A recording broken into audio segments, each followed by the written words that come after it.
Apenas Coisas Boas, novo filme do diretor Daniel Nolasco, acompanha o encontro entre Antônio, um fazendeiro solitário, e Marcelo, um motociclista que surge ferido na sua propriedade em Goiás. A origem do filme começou num roteiro que eu escrevi na época que fazia faculdade ainda, que eu adaptei um conto do Edgar Allan Poe, que é o Gato Negro. Era sobre um casal em que um dos personagens desaparecia, né, e ficava o mistério do que teria acontecido, né. E aí, a partir disso, eu tinha uma vontade muito grande de filmar nessa região rural, né, que é a região, né, dos Paulistas e da Soledad, que é uma região que fica entre Catalão e Campo Alegre de Goiás, no interior de Goiás. É uma história de amor gay ali, porque foi a região onde eu nasci, né, e onde eu passei boa parte da minha infância. A corrente dentro do cinema goiano é a gente retratar as nossas histórias com os códigos do western, né? Mas é sempre um gênero muito heterossexual e muito masculino, né? Então tinha também essa proposta de usar esse gênero, esses códigos, para contar uma história com os protagonistas, os personagens serem homens gays, né? O filme ressignifica símbolos tradicionalmente ligados à masculinidade e coloca o desejo e a intimidade no centro da narrativa. E com isso, a corporeidade dos personagens se torna fundamental para a trama. Eu acho que tem uma questão da utilização, né, dessas cenas eróticas como cenas para construir os personagens e a relação entre eles, né? Eu acho que tem muito, né, a história dos dois personagens se passa como esses dois personagens vão se relacionar afetivamente, relacionando afetivamente também como eles se relacionam de forma erótica, né?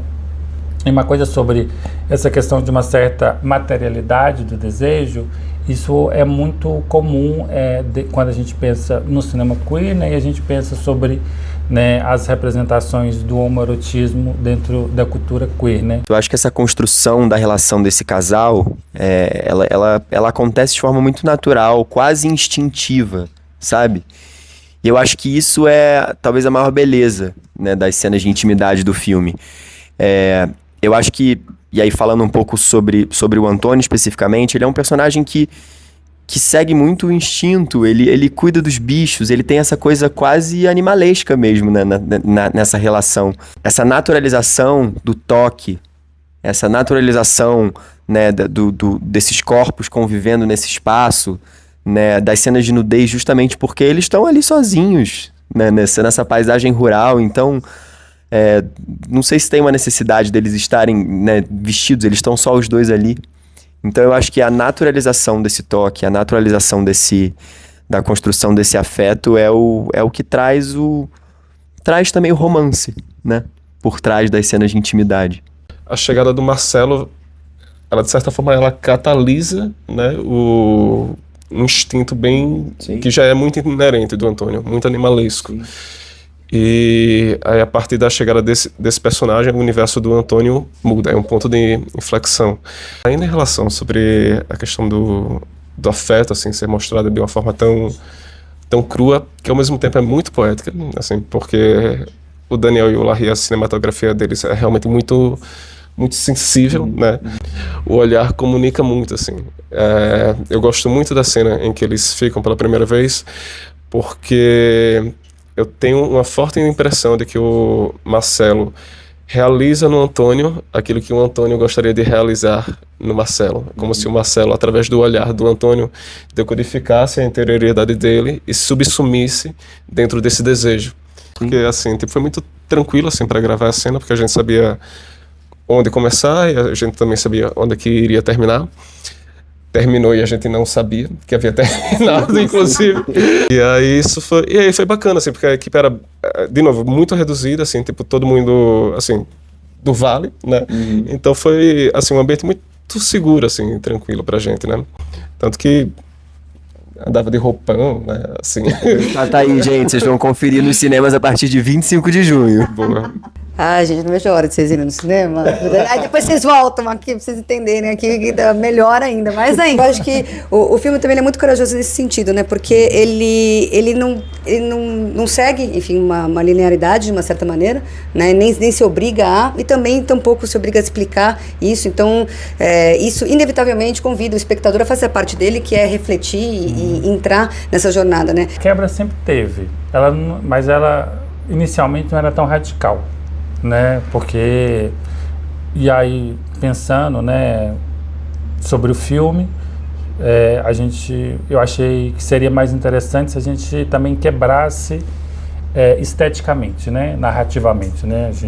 O filme basicamente muda de gênero, né?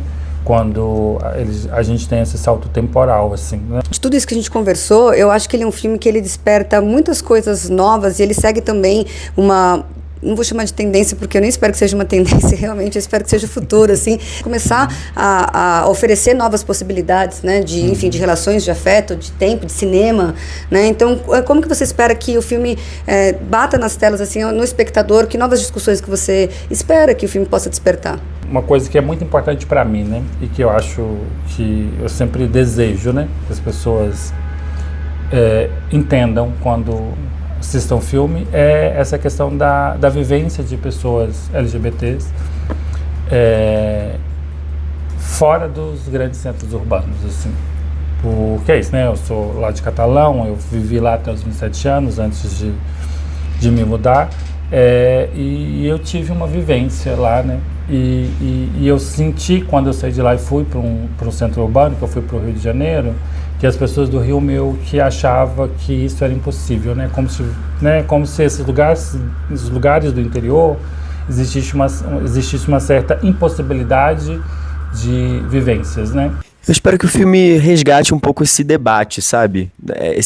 Esse momento de debater, de dialogar, de discutir sobre cinema, sobre as narrativas. Eu acho que a gente já falou bastante sobre isso, né, em outras entrevistas, mas eu acho que a gente está num momento onde as coisas são muito mastigadas, o público está se acostumando a consumir as coisas muito mastigadas, né? Um mundo muito onde a velocidade é assim, se não te prende em 2 segundos, você passa porque tem uma infinidade de conteúdos à disposição. E eu acho que esse é um filme que não faz isso. Esse é um filme que provoca reflexão, sabe? Que não entrega tudo de mão beijada, que não responde a todas as perguntas. E eu acho que justamente aí mora a riqueza desse filme, né? Então eu espero que as pessoas, que isso que a gente tem experienciado, né, de sair da sessão e as pessoas perguntarem e as pessoas falarem sobre as suas teorias, as suas interpretações, eu acho isso fantástico. Eu espero que o filme provoque isso nas pessoas e no público que assistir. Aí eu refaço, assim, praticamente tudo que Lu disse. E vou só... Que sintonia, gente, que sintonia. E vou só adicionar, assim, que passe um senso, assim, a gente vive hoje numa era de um ego alto muito inflado, né? É sempre eu, minhas questões, etc, etc, etc. E o Apenas é um filme que tira um pouco do eu e cutuca, assim. Ele diz que existe o outro também. Que o outro é diferente, a gente pode até amar o outro, a gente pode ser apaixonado perdidamente pelo outro, mas o outro sempre nos escapa. E aí eu acho que quando a gente entende isso, a gente encontra no outro um outro eu, e assim a gente vai seguindo para uma sociabilidade mais saudável. Pelo menos assim eu creio, né? Eu convidar todo mundo para poder assistir o Apenas Coisas Boas, que vai estrear nas salas de cinemas em todo o Brasil no dia 25 de junho.